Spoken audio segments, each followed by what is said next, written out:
Jerry North. Jerry North.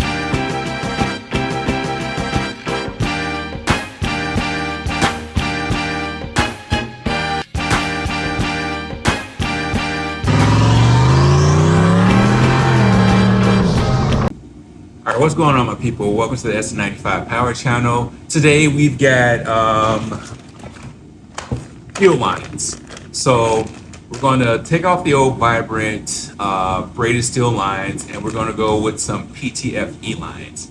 Now with these PTFE lines, in the past I've had problems assembling them, but to aid in my effort of assembling this right, I've got this like little clamping device. And basically,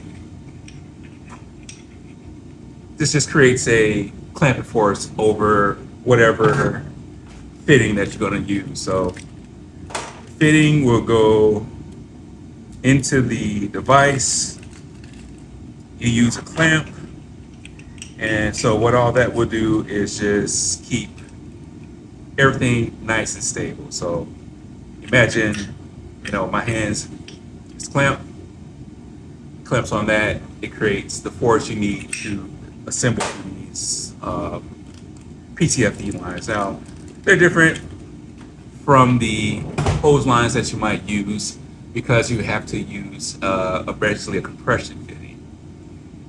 So with compression fitting, like in the past, I've had problems because you have to peel back the braided line, put the compression fitting, the ferrule on the PTFE hose, hold it down, tighten it up. So I'm hoping this new device will help me assemble this correctly. So let's get started. We're going to first pull off the dash 8, then we'll pull off the dash 6. We've got to make new lines for the 6 and the 8.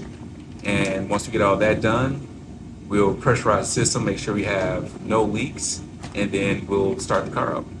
It's probably one of the most important upgrades I need to do this off season is fix this fuel line. So this is a dash 8 which developed a pinhole leak back yonder over there. Man, that L7 like got a little knock to it. So I got the car high enough in the air to kind of route this back towards my secondary filter I have on the supply line. So we're gonna break this. I have these stainless zip ties that I use to kind of hold all this down. We're gonna have to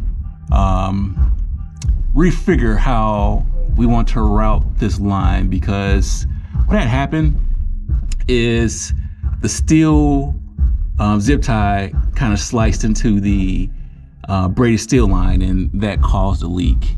So I don't know if it's fatigue over the quote vibrant E85 lines that was really the problem, or was it the metal zip tie kind of like the friction kind of cutting into the braided steel line.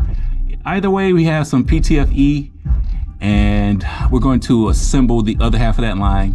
Well, first we need to route it, figure out how much of this we need, or if we need any more. So let's do that now. What we have to do first is take this line off, drain whatever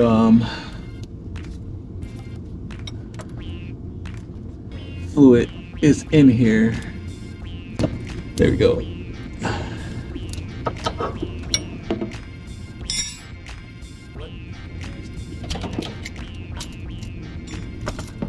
I haven't started this car in about 4 months, so I don't really think there's going to be a lot of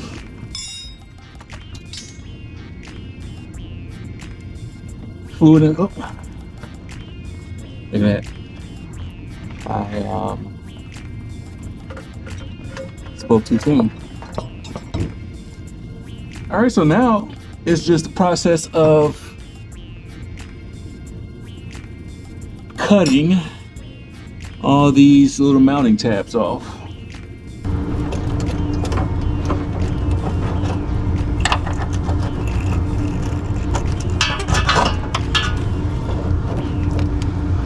I really gotta climb up under here and try to break the rest of these lines going back that way.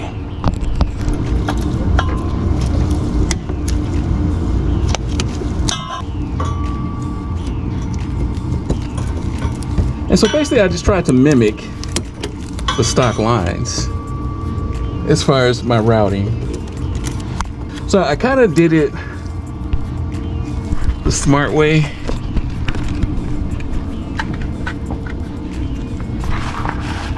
Right here, I used a rubber isolator, and I'm just gonna have to get more of those and run it that way. Probably not a smart idea. You can see the exhaust soot right here from, you can actually see some of that rubbed off right there. So yeah, my thought is just to run the lines through this thing, the subframe connector. So let's continue to work our way through these metal clamps.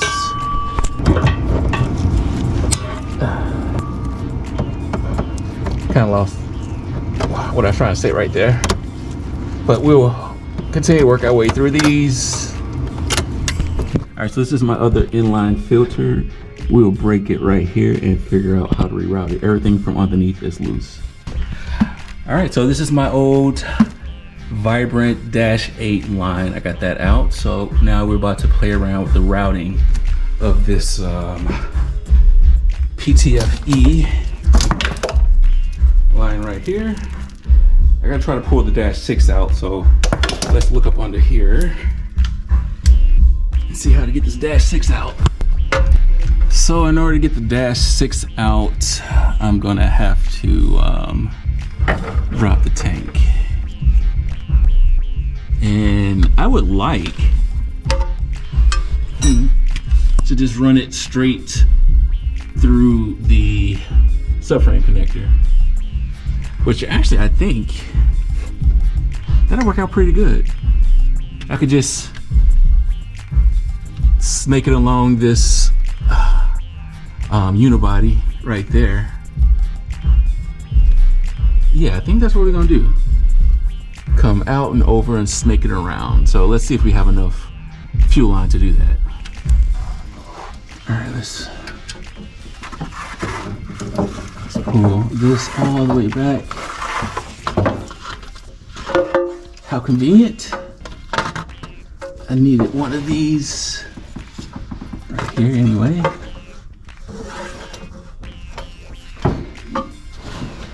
And like this, boom. I think that's gonna work. Feed it all the way through. It's gonna come out on the other end, right there. All right, let's fish this line through.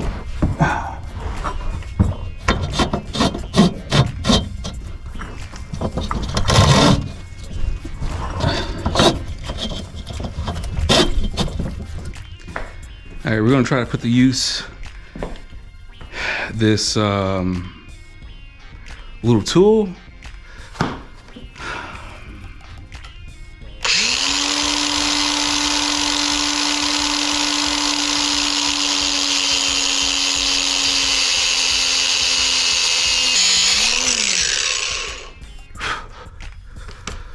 A little worried about that being a clean cut, but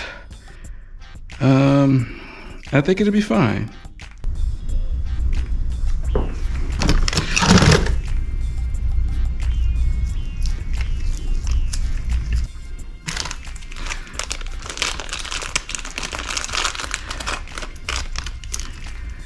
So,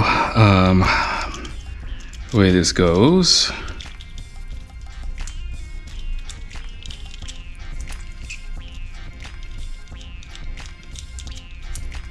kind of exactly like this. Get this cap on first. Try. Good. Got the cap on. Let's peel this muffin cap back blue.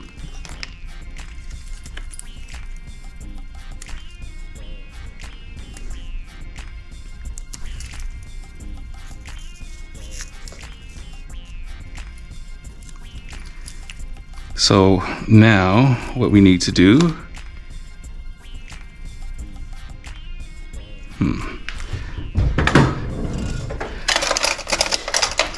let's see if we can clean this up a little bit.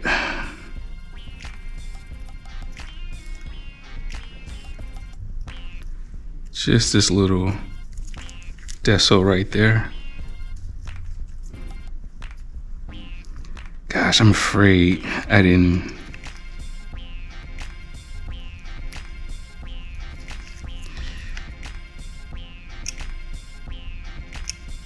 get that completely flat. I have like a little bevel to it. So let's do this trick first. Let's try to peel back, get all this crap in here. All right, let's work this back.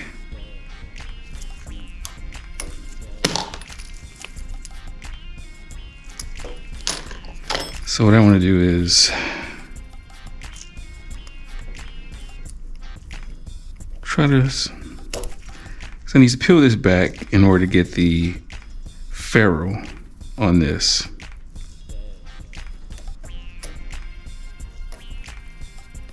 You don't want to damage PTFE. So I had something better. I actually did it while I was at work last time.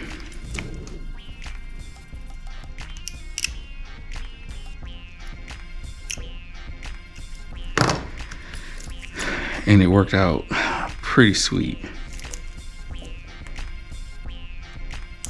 So what I don't want to do is damage the inner part of this. But I don't know, man, the heat from making that cut.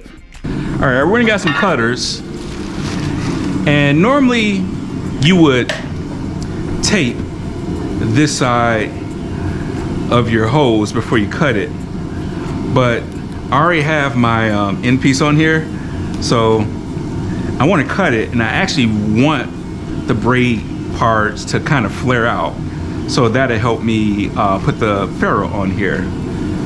So let's try to get this locked back down in here.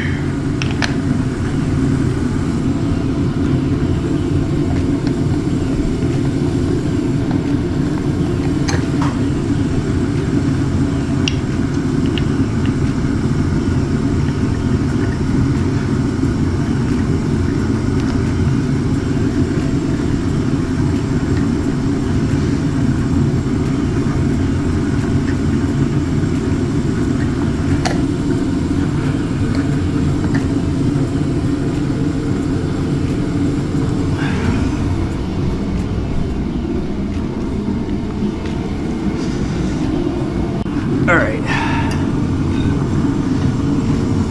So I want to get a nice, good cut.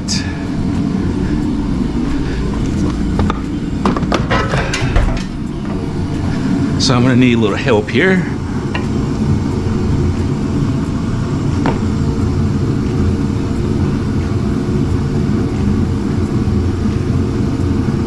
I think right here.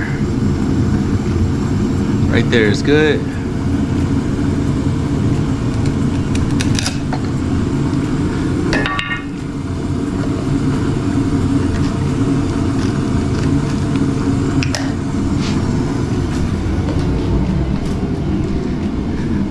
So I need to flare, not really flare, but I want to get this PTFE part kind of back rounded.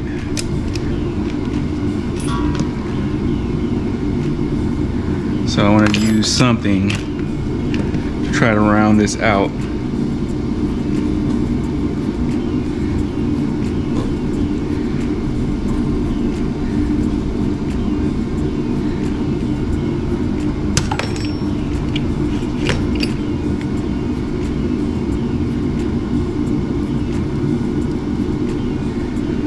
So get that nice and round. So now this is nice, and the braided part is already flared out. So that's the good thing about not taping it and cutting it, because it makes the braided flare out. Only reason why I did that is because I had this back piece on already. So now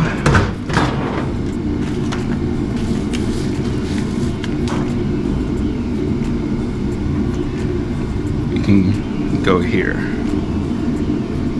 and we can try to get this. So this ferrule has like a little lip on it where it's only going to go forward so far. So now that lip of the ferrule is pressed against the PTFE line. So now you would just stick this in here and run this up. I need to set up the vise, and then we'll try to put this front side in. So I don't have a fancy work area like some of y'all, so I got to work with what I have.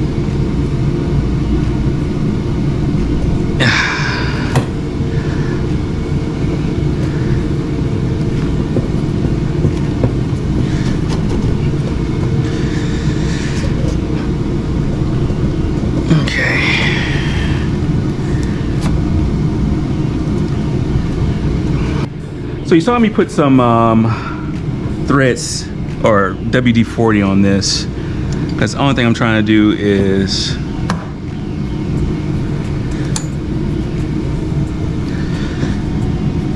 help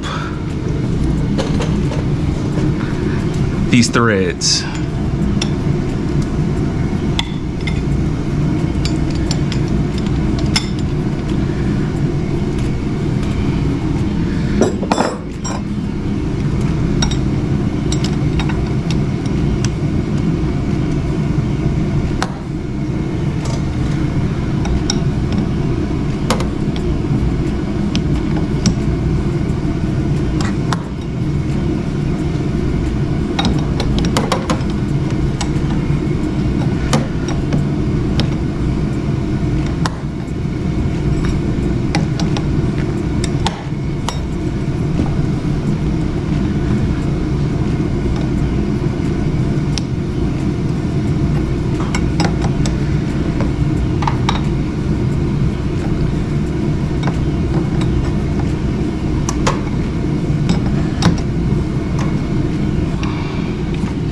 So this is the problem you have when you don't have these fancy vices, or a regular vice, is working against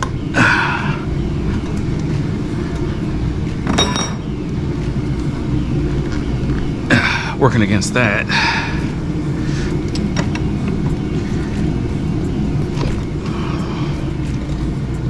So you just saw the whole thing spin right there. See if I can get some more clamping force on this. Now with swedge lock fittings, there is a tool to figure out how much of a, how tight that you need as far as clamping force. It's kind of like a filler gauge that you stick in between that little gap. Right now, we're kind of just going by feel.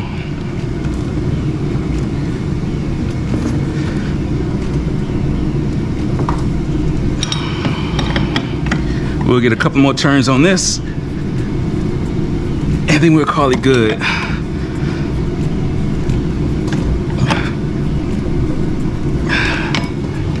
I think that's good.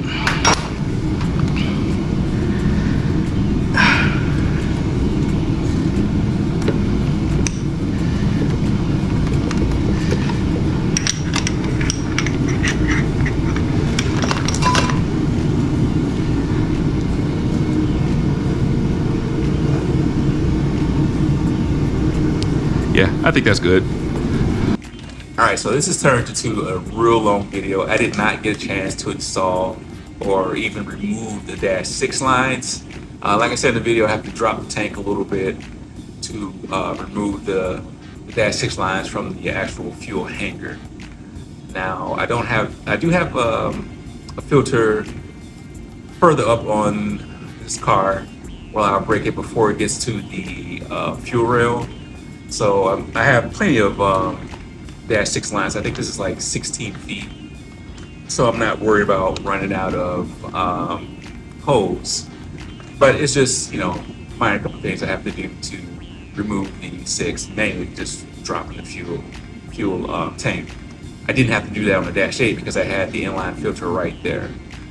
So I guess since I have the tank dropped, I might as well change that little small section of the vibrant braided line going from the fuel filter to the fuel hanger. So we'll take care of that. So if y'all want to see that video, leave a comment down below. Give me a bunch of likes because this video has turned into almost a 30-minute video, and I really don't like having these extra long videos like that. So if y'all interested, I'll record taking off the dash 6, putting on the dash 6, getting a cold start, and leave a comment down below if you're interested in that. Let me know. So until next time, God bless.